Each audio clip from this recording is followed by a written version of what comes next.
Bonjour à tous, c'est Tarot Voyance Amour. J'espère que vous allez bien. Allez, on ne perd pas de temps, on commence votre tirage. Première carte. Alors, ici, on vous parle de déclaration d'amour et de santé.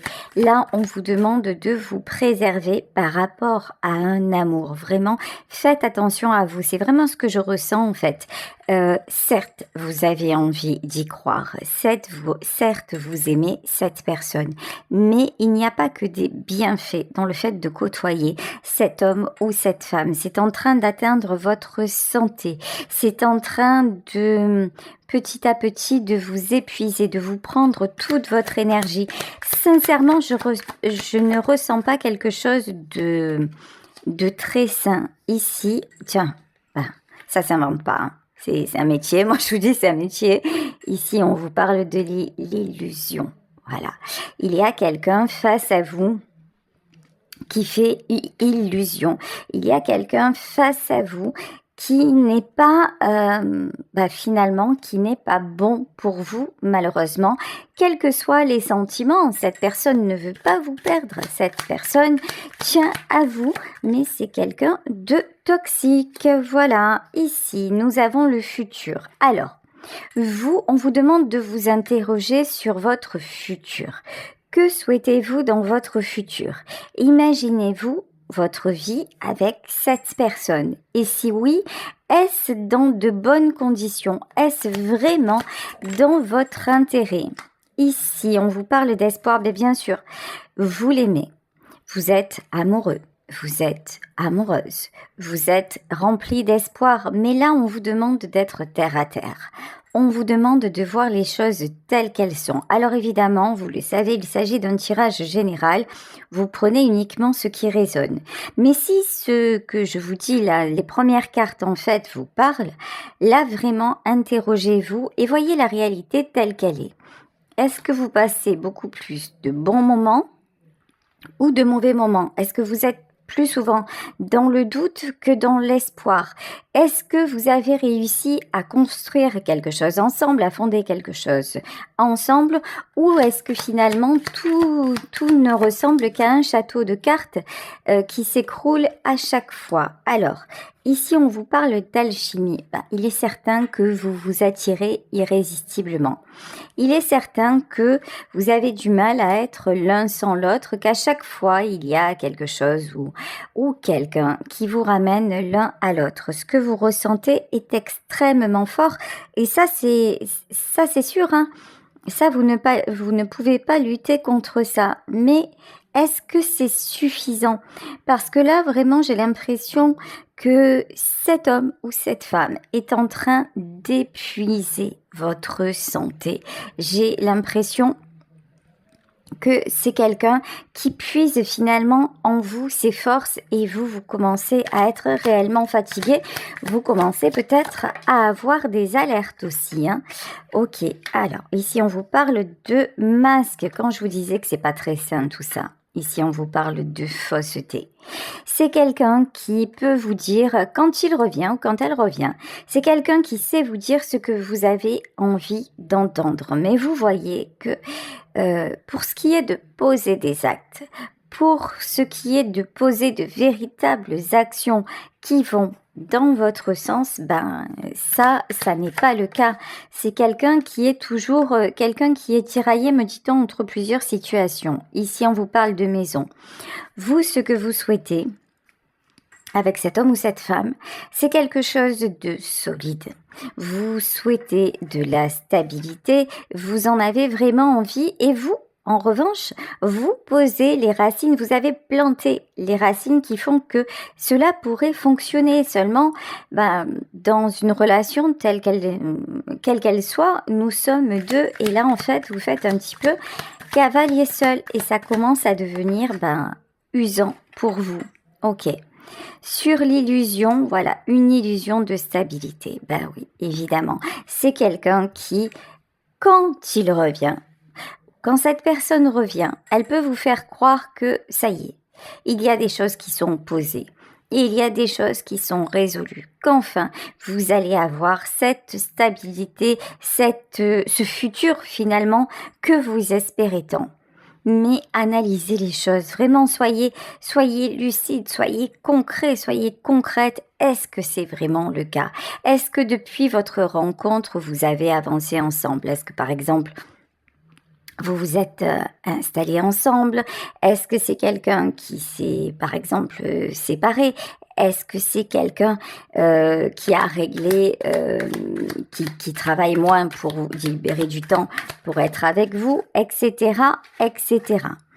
Ici, on vous parle d'évidence et de jalousie. Je crois que c'est quelqu'un aussi qui essaie de vous, souvent, vous savez, de vous titiller, un peu de vous pousser à bout, de faire vibrer votre corde sensible, peut-être avec de la jalousie. Peut-être, vous savez, vous attisez votre peur de le perdre ou de la perdre. C'est quelqu'un qui peut sans arrêt vous tester. Alors à un moment, vous avez l'impression que ça se termine, enfin que ça y est, qu'il est enfin disponible ou qu'elle est enfin disponible pour vous. Et en fait, c'est pas le cas. Et en fait, c'est pas le cas. Et c'est quelqu'un qui va souffler finalement le chaud et le froid en permanence. Ok. Alors, ici, bah oui. Tout espionnage et chance. Ouais, vraiment. Ah là là. Alors, c'est bien ça. Quand vous êtes séparés, cet homme ou cette femme vous manque. Et vous ne pouvez pas vous empêcher de regarder ce qu'il fait ou ce qu'elle fait. Et c'est quelqu'un qui peut publier sur les réseaux pour vous donner une image, une illusion. Et c'est quelqu'un à l'inverse qui peut vous espionner parce que vous aussi vous êtes entré dans ce jeu-là et quand vous vous retrouvez, vous croyez que c'est bon, que c'est une chance, que ça y est, l'univers est de votre côté et que vous êtes fait pour vous retrouver, mais en fait c'est juste un jeu toxique, c'est juste un jeu de dominant-dominé et là ce que je ressens c'est qu'au bout de tout ça, il n'y a pas de construction solide et pérenne. Ici, on vous parle de contrat et on vous parle d'amour. Vous méritez le véritable amour. Vous méritez l'engagement. Là, dans ce tirage-là, j'ai quelqu'un qui fuit l'engagement. J'ai quelqu'un qui vous fait croire que les choses avancent, mais finalement, rien n'avance. Et vous, je pense que vous allez arriver à un terme. Voilà, ici avec les flammes jumelles. Alors, là, pour moi, c'est pas forcément une relation de flammes jumelles. C'est-à-dire que vous avez peut-être cautionné tous ces va-et-vient par le fait que ce soit une relation sacrée. Donc, vous vous êtes dit, oui, mais alors, c'est comme ça que ça doit se passer. Il y a des épreuves. Au départ, c'est une évidence. Et puis après, il y a la séparation. Et puis après, vous avez bien appris votre leçon, en fait. Et vous avez bien rassemblé les pièces du puzzle qui vont avec votre scénario qui se termine bien à la fin. Sauf que là, ce que je ressens, c'est que vous n'êtes pas en train de vivre une relation sacrée. Vous n'êtes pas en train de vivre un lien de flammes jumelles, parce que le lien de flammes jumelles, c'est quelque chose qui est là pour vous faire grandir. Et là, ça vous épuise seulement. Là, il n'y a pas... Oui, certes, vous avez évolué, mais est-ce que vous vous sentez mieux actuellement? Est-ce que vous arrivez un peu à vous détacher de tout ça? Est-ce que vous arrivez quelque part à ne plus y croire? Est-ce que vous arrêtez de faire les mêmes choses pour attirer son attention, attiser sa jalousie? Je ne crois pas. En tout cas, dans ce tirage, ça n'est pas ce que je ressens. Là, ce que je ressens, c'est que vous rêvez d'amour, vous rêvez de vous réunir avec cet homme ou cette femme, et vous pensez que quelque part c'est écrit, mais que je ressens que vous vous trompez, voyez, flamme jumelle, âme sœur. Effectivement, il s'agit peut-être d'une âme sœur, mais qui n'est là que pour un temps dans votre vie. On vous parle d'une nouvelle rencontre qui arrive, une nouvelle rencontre que vous avez peut-être déjà faite et à laquelle vous avez dit non. On vous reconfirme. La rencontre et la nouvelle rencontre. Écoutez, pas une fois, 2 fois, donc ça commence à faire beaucoup. Pour moi, il y a une autre personne qui arrive dans votre vie, mais pour le moment, vous n'êtes pas encore prêt ou prête à lui ouvrir la porte. Ok, allez, on continue avec le Béline pour avoir plus de messages. Allez, bon, abondance. Ça, Ok, abondance et sagesse, voilà. On vous demande d'être plus observateur. On vous demande d'être plus observatrice et de faire des choses qui vous conviennent davantage pour attirer l'abondance. Là, tout est possible pour vous. Vous êtes une belle personne, vous êtes dans l'éveil spirituel, vous êtes de plus en plus dans les compréhensions, dans une certaine forme de sagesse. Donc, vraiment, tout est possible pour vous. Vous commencez, voilà, vous commencez à rayonner, vous commencez à vous épanouir. Mais quand cet homme, quand cette femme revient dans votre vie, on dirait que c'est un cataclysme. On dirait que ça y est, hop, vous perdez toute l'assurance que vous aviez acquise, tout ce que vous avez mis en place. Vous avez l'impression à chaque fois de vous effondrer. Vous avez l'impression que... Alors, dans un premier temps, ça peut être un tourbillon de bonheur. Dans un premier temps, ça peut ressembler à de l'euphorie, au fait de vous dire ah, ça y est, je me sens à nouveau heureux, heureuse parce que cet homme ou cette femme est de retour. Mais ça ne dure pas. Quand cet homme ou cette femme s'en va, ça devient le néant à nouveau. Ça veut dire que vous n'êtes pas dans l'équilibre.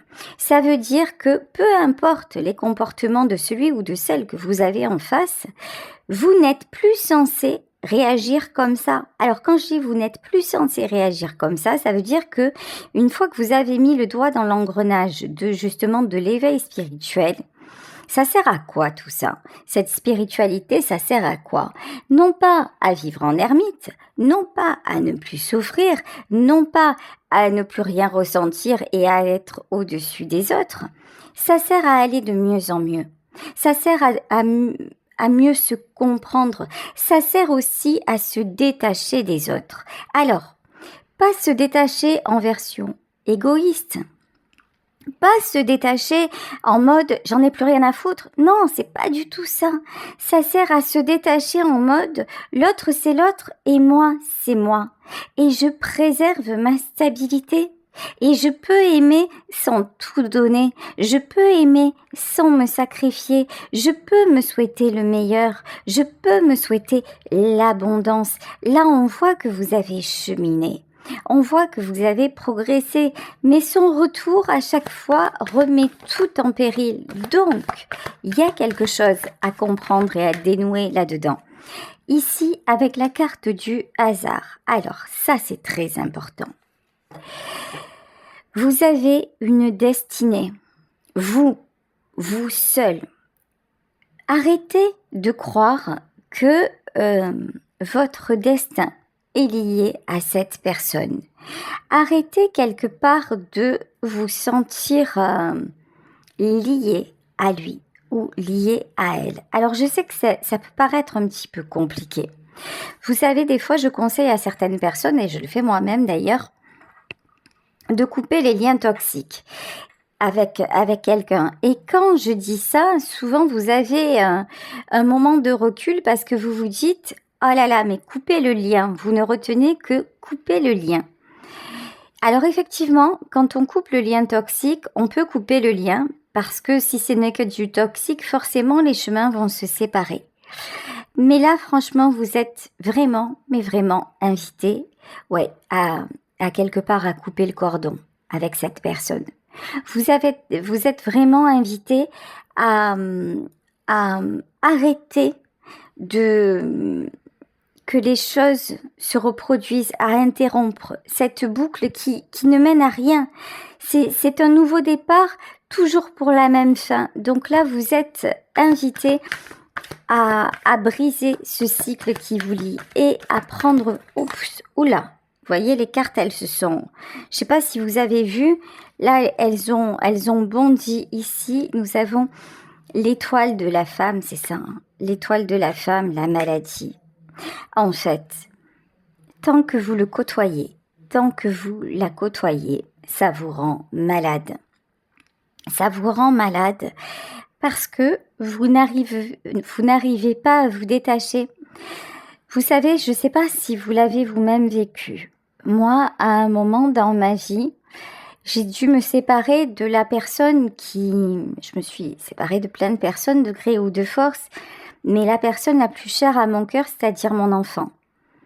À un moment, nous avons vécu tellement d'épreuves qu'il a fallu de la distance. Il a fallu le silence. Ça a été pour moi l'épreuve la plus, je pense, la plus compliquée à vivre. Mais c'était indispensable parce que nous n'arrivions plus à communiquer. Nous n'arrivions plus à nous comprendre. Nous n'arrivions plus. Pendant longtemps, nous avons été fusionnels et puis un jour, c'est devenu trop. Et il a fallu que ça se casse. Et ça s'est cassé vraiment avec perte et fracas. Et j'avais beau essayer de retenir, j'avais beau essayer de faire de mon mieux, et je pense qu'elle, de son côté, elle pensait faire de son mieux aussi, mais nous n'y sommes pas arrivés à ce moment-là. Alors qu'est-ce que j'ai fait? Parce que j'étais déjà dans l'éveil spirituel, parce que j'avais commencé le chemin, malheureusement, j'ai accepté de laisser partir. Et j'ai accepté de laisser partir en me souhaitant quand même le meilleur, non pas avec l'envie de me détruire, non pas en me culpabilisant, bien sûr en m'interrogeant sur ma part de responsabilité, bien sûr en essayant de m'améliorer et en laissant la porte ouverte, mais tout en continuant à avancer, à bâtir, à créer. Et c'est pas facile. C'est très difficile même. Mais quand on commence à s'éveiller et quand on commence à mieux se comprendre, on comprend aussi que le fait de rester dans la culpabilité, dans la dépendance, ça entraîne de la colère, ça entraîne de la frustration, ça entraîne des remords, ça entraîne plein de choses négatives qui finalement ne changent rien à la situation. En revanche, je pense que quand on arrive à prendre un certain recul et à rester et à prendre soin de soi, ce qui fait que on rencontre de nouvelles personnes, on vit des choses sympathiques. Si un jour Dieu veut que notre enfant revienne, nous sommes prêts à l'accueillir et prêts aussi à ce qu'il ou elle nous fasse des reproches et prêts à ne plus pas être forcément d'accord et prêts à ne plus revivre aussi ce qu'on a vécu, à ce que quelque part les choses soient différentes. Mais on avance à nouveau ensemble, juste différemment. Et là, en fait, ce que l'on vous dit, c'est que cette personne-là dans votre vie, alors si c'est votre enfant, c'est quelqu'un qui va rester, peut-être, parce qu'il y a des enfants qui restent pas dans nos vies aussi, et comme nos parents, ou comme des membres de notre famille. Et si ce n'est pas votre enfant, vous pouvez peut-être en acceptant ce qui est, et en prenant du recul, vivre les choses différemment. Ici, on vous parle de l'appui, on vous parle de l'élévation. Vous êtes guidé vers un nouveau départ. Vous savez, vous pouvez retenir tout ce que vous voulez. Si ça doit partir, ça partira. Vous pouvez faire tous les efforts du monde, ce qui ne doit plus être, heureusement ou malheureusement, ne sera plus. Je vous parle parfois de mon don et je vous l'ai parfois dit. Je vois, j'ai vu et peut-être que je le verrai à nouveau, même si je le souhaite pas, mais c'est comme ça. J'ai vu la mort de mes proches et je n'ai rien pu faire. Rien du tout. Oui, le dire, les prévenir de l'accident, prévenir, mais ça n'a servi à rien parce que le temps était écoulé et que je ne suis que moi, je ne suis pas Dieu, je n'ai rien pu faire. Sachez que vous pouvez vous rendre malade, que vous pouvez vous empoisonner de l'intérieur en étant en colère, en étant frustré, en essayant de retenir l'autre. Mais si l'autre doit s'en aller, l'autre partira. Et c'est écrit. En revanche, vous, si vous décidez de vous aimer, si vous décidez de vous considérer, si vous décidez que, effectivement, vous l'aimez, mais vous vous aimez d'abord, vous vous respectez et vous acceptez de voir que finalement, l'autre n'est pas prêt à tout pour vous. Si vous acceptez ça, c'est l'abondance, c'est le nouveau départ. Ce sont de nouvelles rencontres. C'est quelque chose de beaucoup plus épanouissant qui arrive pour vous. N'hésitez pas à demander à vos guides. Alors, il y en a parmi vous qui demandent à ce que leur autre revienne, qui demandent à ce que la personne de leur cœur réalise que vous êtes le bon, que vous êtes la bonne. Il y en a parmi vous qui demandent justement l'éveil de la personne en face. J'ai pas envie, enfin oui, si quelque part je vais vous le dire, ça ne sert à rien. Demandez pour vous et laissez l'autre suivre sa route. Ayez cette humilité de comprendre que vous n'êtes pas acteur ou actrice de sa vie. Vous avez déjà du mal à l'être de votre propre vie. Comment voulez-vous avoir un pouvoir sur celui ou sur celle que vous avez en face? Après, si celui ou celle que vous avez en face a l'intention de vous écouter et vous prend la main et accepte que vous le guidiez ou que vous la guidiez, c'est très bien. Mais si cette personne en est systématiquement à vous prendre la main et à vous la lâcher, avancez. Avancez. Et c'est difficile. C'est ça aussi se libérer. Ici, voilà, vous voyez l'appui et l'inconstance. Ouais. Et en plus, vous voyez, vous êtes dans le doute. C'est-à-dire que vous faites des demandes à l'univers et vous avez l'impression de ne jamais être entendu. C'est pas que vous n'êtes jamais entendu, c'est que ce qui doit être sera. C'est que, en revanche, si vous faites des demandes à l'univers pour réaliser ce que vous avez, vous, à réaliser, si vous faites des demandes à l'univers pour vous sentir en paix, si vous faites des demandes à l'univers pour que vos actions concrètes soient récompensées, là, ça va fonctionner. Et comme ça va fonctionner, vous vibrerez moins le doute. Et donc, vous aurez en vous beaucoup plus d'ancrage, beaucoup plus de stabilité. Et là, vous aurez accès à ce qui est vraiment destiné pour vous. En fait, vous voyez, quand on y pense, tout ceci est tellement logique. Tout ceci est tellement finalement... des fois... Alors que j'ai toujours eu horreur des maths, mais j'ai envie de dire c'est presque mathématique des fois. C'est presque, vous faites les bonnes choses, vous faites les bonnes compréhensions, vous avancez et les événements se produisent. Après, souvent on nous dit, faites ça et vous obtiendrez ça. Non, pas forcément. Vous pouvez faire des demandes et puis ça se manifeste pas de la façon dont vous l'auriez pensé. Mais si pour vous c'est ok quand même parce que vous voyez l'évolution, soyez certain qu'au final, vous allez avoir ce que vous souhaitez parce que tout simplement, vous le méritez. Ici, nous avons le sacrifice et la maison Dieu. Ça va plus être possible d'être tout le temps en énergie de sacrifice. Alors, sachez aussi une chose. Vous avez fait des choix d'incarnation.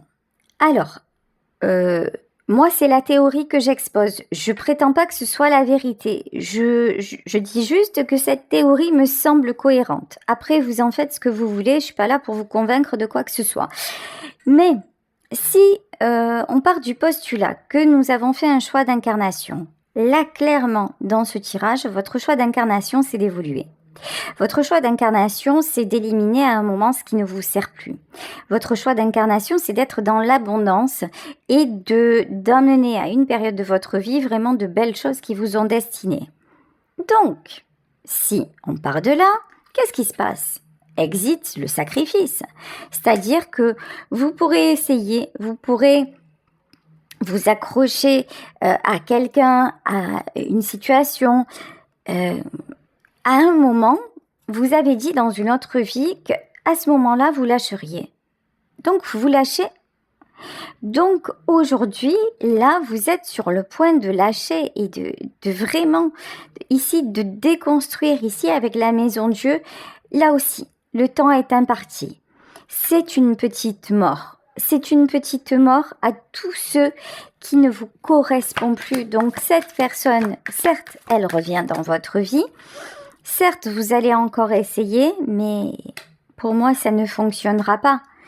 Et vous allez même être surprise de voir que déjà, vous n'arrivez plus à réagir comme avant. Vous allez être surprise de voir que ça n'a plus le même poids, ça n'a plus le même sens, ça n'a plus le même intérêt. Ouais, ici, on vous parle bien de la mort. Vous ne supportez plus d'être dans l'inconstance. Vous ne supportez plus ces allers et retours. Et finalement, ça vous a tellement épuisé que, est-ce que vous le voulez encore autant? Ben, regardez, je pense pas. Vous êtes protégé, vous ressentez qu'il y a autre chose à vivre. Alors si pour le moment, il y a un retour et que vous faites encore, vous ouvrez encore la porte et que vous essayez encore, ok, essayez encore. Mais pour moi, là, dans ce tirage, ça ne durera pas sur le long terme, ok? Parce que vous avez une protection, parce que regardez ce que vous avez. Et ici, il y a l'effondrement pour de l'élévation, parce que c'est votre destinée de vous élever, parce que vous êtes protégé par Dieu, par Allah, par la source, par l'univers. Là, vraiment, vous avez de très, très, très belles choses à vivre. Et ces choses que vous avez à vivre, ça n'est pas dans le sacrifice, c'est dans la justice divine, c'est dans l'amour. Alors, ici, avec le roi de bâton, vous vous positionnez, vous rayonnez, vous allez y arriver de toute façon. La reine d'épée, vous voyez, c'est bien. Les énergies en ce moment, elles sont très claires. Vous continuez à combattre, mais vous allez décider de ne plus combattre et de laisser aller. Cavalier de coupe, allez, ce fameux retour et le 7 de bâton. Et puis vous avez encore un peu, on va pas se mentir, vous avez encore un peu le syndrome du sauveur ou de la sauveuse. Mais oui, mais quand même, je peux pas le laisser tomber. Je peux pas la laisser tomber. Je ne suis pas comme ça.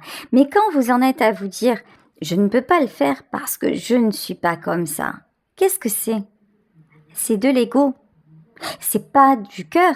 C'est pas la voix du cœur. C'est la voix de l'ego, c'est-à-dire la voix de vos habitudes, la voix de votre éducation, la voix de vos croyances limitantes, la voix de vos anciennes blessures qui font que, par exemple, peut-être que vous avez eu le sentiment que dans votre vie, personne ne vous a tendu la main, alors que vous devez tendre la main, mais ça aboutit à quoi?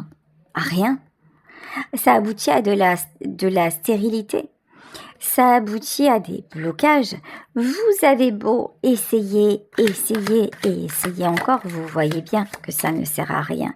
Alors vous vous empêchez d'avancer, vous vous empêchez d'aller vers une nouvelle rencontre et vous vous retrouvez bloqué.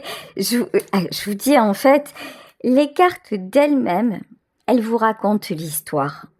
Vous voyez, c'est tellement limpide, mais finalement, je vous dis, il n'y a rien d'incroyable là-dedans. C'est la suite logique presque. Vous voyez le 2 d'épée, voilà. Ça, c'est votre besoin de contrôle aussi, le 2 d'épée. J'ai besoin de contrôler, j'ai besoin de diriger. Il y a un côté où ça me rassure. Et puis, le côté égo qui ressort. Et puis, je suis sûre que je vais trouver la solution. Et ça, encore une fois, c'est pas votre cœur qui vous dit ça, c'est votre égo. Ok. La papesse et le 2 de coupe. Et pourtant, vous savez bien. Là, on vous dit, alors je suis désolée, mais on vous dit que ça ne fonctionnera pas. Que cette union que vous voulez avoir, que ce couple que vous voulez créer, que cette relation-là que vous voulez maintenir à tout prix, elle ne doit plus être, que de toute façon, à un moment donné, vous allez lâcher prise, que vous allez partir, même si ça vous fait de la peine, même si vous dites actuellement vous n'en avez pas envie ici avec la tempérance et la lune, mais vous êtes poussé à ça parce que je pense c'est votre choix d'incarnation, puis parce que vous êtes dans l'éveil spirituel et que vous méritez l'harmonie et que vous méritez la tranquillité, vous méritez la stabilité. et que pour le moment, c'est compliqué parce que justement, vous restez accroché à un boulet finalement. Il y a un poids qui fait pencher la balance en votre défaveur. Donc c'est à vous de vous libérer. Voilà. Écoutez, je vais vous laisser sur ce tirage en espérant qu'il vous aura parlé. Je vous embrasse très fort.